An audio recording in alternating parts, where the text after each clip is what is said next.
vote of all those participating, the Supreme Court en banc denied with finality the motion for reconsideration filed by the House of Representatives, which sought to reverse the Court's July 25, 2025 decision that declared the articles of impeachment against Vice President Sara Duterte unconstitutional. It affirmed that the fourth impeachment complaint transmitted to the Senate on February 5, 2025 was already barred by Article 11, Section 3, Subsection 5 of the Constitution. Associate Justice Alfredo Benjamin Caguiwa took no part. Associate Justice Maria Philomena Singh was on leave. The Court clarified the following points. First, the first three impeachment complaints filed in accordance with the first mode of initiating an impeachment, that is, Article 11, Section 3, Subsection 2, were not placed in the order of business within the required 10 session days. Session days as used in Article 11, Section 3, Subsection 2, or for purposes of the first mode of initiating an impeachment complaint, does not mean legislative session days. A session day for purposes of Article 11 in the Constitution was given its plain and ordinary sense, which the Court interprets to mean a calendar day in which the House of Representatives holds a plenary session. Second, the Court reiterated Gutierrez versus House of Representatives. However, it further elaborated that an impeachment complaint filed in accordance with the first mode of impeachment, which is Article 11, Section 3, Subsection 2, is deemed initiated for purposes of the one-year bar in Article 11, Section 3, Subsection 5 when A. A properly verified and endorsed impeachment complaint is referred to the Committee on Justice. B. A properly verified and endorsed impeachment complaint is not placed in the order of business of the House within 10 session days or referred to the Committee on Justice after it has been put in the order of business within 3 session days as required by Article 11, Section 3, Subsection 2 of the Constitution. Or C. No articles of impeachment are transmitted to the Senate before the House adjourns sine die. This means that the initiation of an impeachment complaint must occur during the term of Congress. Third, the Court affirmed the power of the House of Representatives to promulgate its own rules on impeachment. However, it clarified that Section 2 of the House Rules, as it is currently worded, requires the referral to the Committee on Justice, even when it is filed through the second mode. The second mode is provided in Article 11, Section 3, Subsection 4 of the Constitution, where the endorsement of at least 1/3 of the members of the House of Representatives would be sufficient to transmit the articles of impeachment. In view of the current wording of Section 2 of the Rules on Impeachment, as drafted and promulgated by the House in its 19th and 20th Congress, the House may, optionally, upon its own prerogative, refer an impeachment complaint already endorsed by at least 1/3 of all its members to the Committee on Justice, but only for the following purposes. Number 1, to ensure that the endorsement of the members of the House is verified. Number 2, to confirm that the evidence supporting the grounds in the complaint exists and that every member of the House has been given a copy of the complaint, as well as the evidences supporting it. And 3, to respect the committee's prerogative to consolidate different formulations of the complaint, if any, so that only one complaint is endorsed to the plenary for transmittal to the Senate. The Court observed that there is a fundamental difference between the first and second modes of initiating impeachment complaints. Thus, it said, and I quote, Article 11, Section 3, subsections 2 and 3 cover the first mode of initiating an impeachment complaint. Article 11, Section 3, subsection 4 covers the second mode of initiating an impeachment complaint. In the first mode, impeachment is initiated through the regular and deliberative process in the House of Representatives. A verified complaint may be filed either by a member of the House or by a private citizen with the endorsement of a member. Upon filing, the complaint is referred to the House Committee on Justice, which evaluates its sufficiency in form and substance and conducts the appropriate hearings. Only after favorable committee action does the impeachment process proceed further. This mode therefore emphasizes institutional screening and committee review. By contrast, subsection 4 introduces an alternative and a more direct mechanism for initiating impeachment. Under this provision, a verified complaint or resolution of impeachment signed by at least 1/3 of all the members of the House of Representatives immediately initiates impeachment proceedings. These provisions reflect a deliberate constitutional design. Subsections 2 and 3 provide a structured and committee-directed approach, while subsection 4 allows a streamlined initiation when a sufficient level of consensus already exists. Fourth, the court affirmed that due process of law applies to the impeachment process.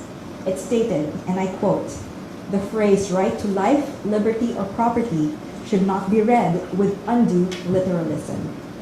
It must be accorded reasonable flexibility to achieve its intent of protecting inherent and inalienable rights that could not have been exhaustively articulated at the time of its framing.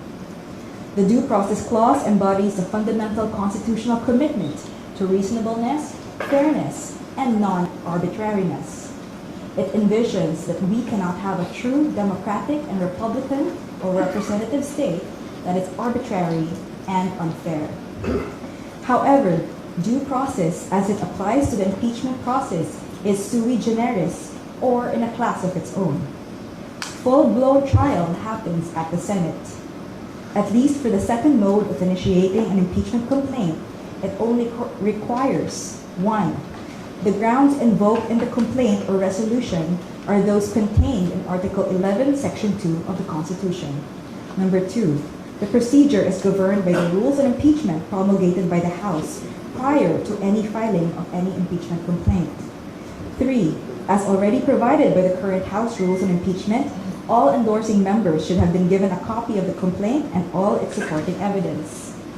The court also noted that the transmittal of the articles of impeachment should be done in a plenary session of the House, providing all the members of the House with full copies of the complaint and its accompanying evidence mentioned in Rule 4, Section 14 of the House Rules of Impeachment. Transmittal to the Senate, however, requires only a vote of 1/3 of its members for the first mode of initiating a complaint, or proof of the endorsement of a complaint by 1/3 of its members for the second mode. Fifth, the operative fact doctrine cannot be invoked by the party directly responsible in the commission of an unconstitutional act. Thus, it does not apply in this case. Finally, the court noted all the motions for intervention and pleadings filed by individuals who were not parties to the case. This resolution is immediately executory upon digital service on all parties in accordance with AM number 25-05-16-ST or the guidelines on the transition to electronic filing in the Supreme Court. No further pleadings will be allowed. The resolution and the motion for reconsideration and the separate opinions are being uploaded and served on the parties. Thank you very much. Any questions? We're still downloading. Ano naman? Digest pa. We can start? Yes. Gyro. Hi, Attorney. Gyro Boyero from Rappler. Just a clarification, Attorney. Even on the resolution of the MR, Justice Kagiwa still did not, take part of Yes. that, and Justice Lee was still on it. Yes. Okay. Another question. Can you expound on the explanation of the court on why the doctrine of the operative fact was not considered in the Yes. in the resolution? Thank you. So the court said that the doctrine of operative fact does not apply when it is used to try to justify an unconstitutional act. And since the impeachment complaint, the fourth one was already barred, right, by the one-year bar rule, and then that the non-action on the 3 complaints because it was not, they were not put in the order of business within the 10 session days. So that was unconstitutional. So it cannot be used to justify this action. Good afternoon. Adrian Ayaling, ABS-CBN. So, ibig sabihin dito, attorney, wala nang pwedeng gawin ang House of Representatives kung final na. Meron po kasi lang pwedeng gawin to file, halimbawa, ang HOR. What do you mean? Kung gusto nilang for reconsideration uli, or may appeal pa ba uli, or talagang final na. It was denied with finality, and the court said that no further pleadings will be entertained.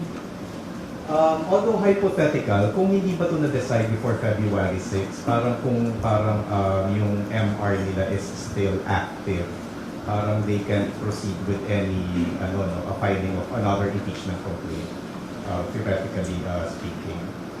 Well, it's not the case now, but if you would remember, the original decision said that no other impeachment case could be filed until after the 1-year bar rule. Thank you.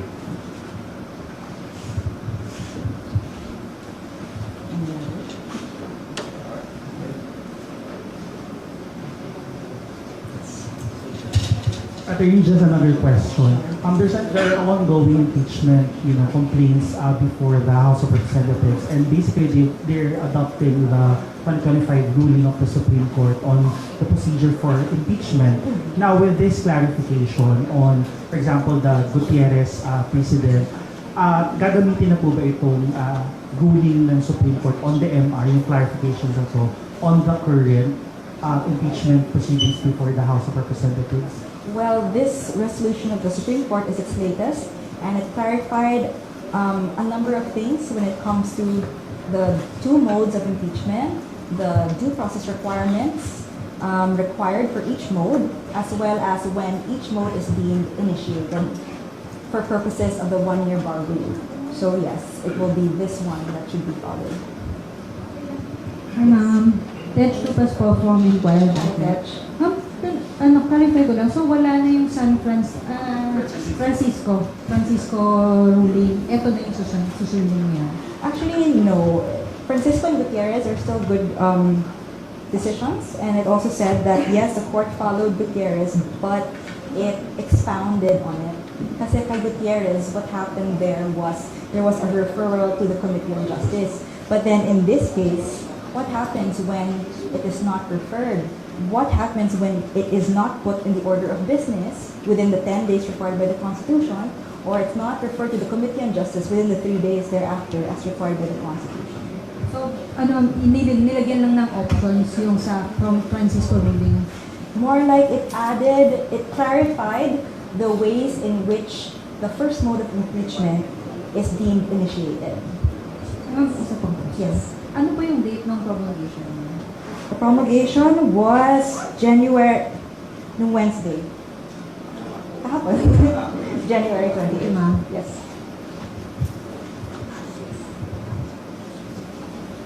Any other questions? Hi, Mitch Velasco po from Kutang Bato News. We wanted to ask, what was the vision and intention of the ponente, and did he consider the impact of his decision on the Constitution and the future of the Filipino people? Okay, so I am not privy to the deliberations of the court, nor am I privy to the mindset of the ponente, but what I can say is this decision of the court made sure that the constitutional rights are still protected in impeachment proceedings, and it actually expedited the proceedings with its interpretation of session days. Thank you. Any other? Yes. Hello. Clarification. So wala pong nangyaring changes ma'am sa voting dun sa unang ruling doon sa July 25. The same din po yung ngayon. Yes. Unanimous for those who were present.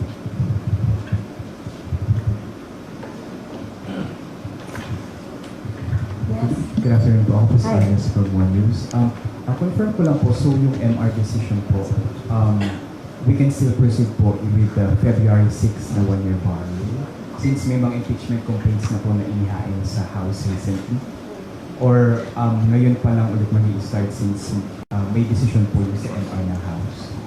Again, it will be after the one-year bar rule from the transmission of the articles of impeachment last Friday. Maybe off topic on that, but recently po, there are, Zaldico's camp filed a motion for TRO, Ombudsman, and ICI. May we know or touch on the process audit po? And since it was filed in overseas naman, notarized them from Sweden, ano po yung process ng SC on that petition of Zaldico po? Well, right now, it will be immediately included into the agenda, and we will give further updates as soon as they are available. Thank you. Yes. Saudi. Is it covered by the recent rules issued by the Supreme Court barring fugitives from availing judicial relief? We will have to wait and see what the court, or how the court acts on his petition. Thank you.